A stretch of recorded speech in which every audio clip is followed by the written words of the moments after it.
गोरखों ने गढ़वाल पर फतेह पाई और फिर अमर सिंह थापा के नेतृत्व में देहरादून भी हासिल कर लिया। बात यही नहीं हुई। गोरखा सोच अब ठाना है तो करना है। आगे बढ़ने की हद तो ये हो गई कि हवाओं पे सवार गोरखा फौज पंजाब के पहाड़ों को कब्जा करते हुए हिमाचल पहुंच गई और सतलुज नदी पे जाके रुकी। अब हुआ वही जो होना चाहिए। कहते हैं किसी भी बहादुर कौम को उसका हक मिल ही जाता है। इन सब इलाकों पर अब गोरखों की हुकूमत हो गई। लेकिन इसी बीच ब्रिटिश ईस्ट इंडिया कंपनी, जो कि खुद पूरे हिंदुस्तान को अपना गुलाम बनाने के ख्वाब बुने हुई थी, गोरखों की बहादुरी की खबरें मिलने लगी। अंग्रेज मुगलों की हुकूमत तो लगभग खत्म कर ही चुके थे और यही वजह थी कि उन्होंने गोरखों को कबाब में हड्डी मानते हुए भारत नेपाल सीमा के भुटवाल पोस्ट पर गोरखों पर हमला कर दिया।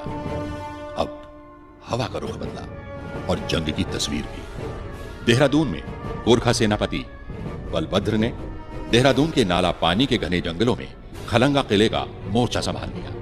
यहां 3 ऐसी लड़ाइयां हुई कि अंग्रेजी फौजों के चेहरों पर हवाइयां उड़ने लगी। उन्हें हिंदुस्तान में दुश्मन तो बहुत मिले, लेकिन ऐसे कभी नहीं मिले जिसने मैदाने जंग से उनके पैर उखाड़ दिए हों और उन्हें मुंह की खानी पड़ी हो।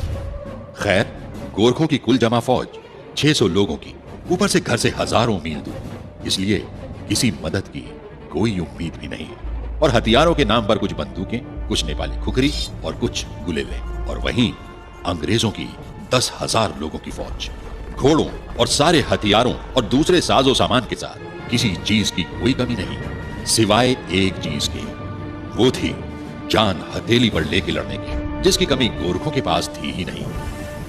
और यही वजह रही कि शुरू में हुई अंग्रेजों की गोलाबारी का गोरखों पर कोई असर नहीं हुआ। रात हुई, गोरखा फौज अलाव जला के उसके पास सो गई, जबकि महिलाएं बच्चों की देखरेख में लगी रहीं। आखिर हवा होना ये सब मैं देख ही रहा था। अचानक मेरी नजर एक गोरखा पर पड़ी जो किसी अंग्रेज खबरची को बलभद्र के कैंप में लेकर आया था। आधी रात से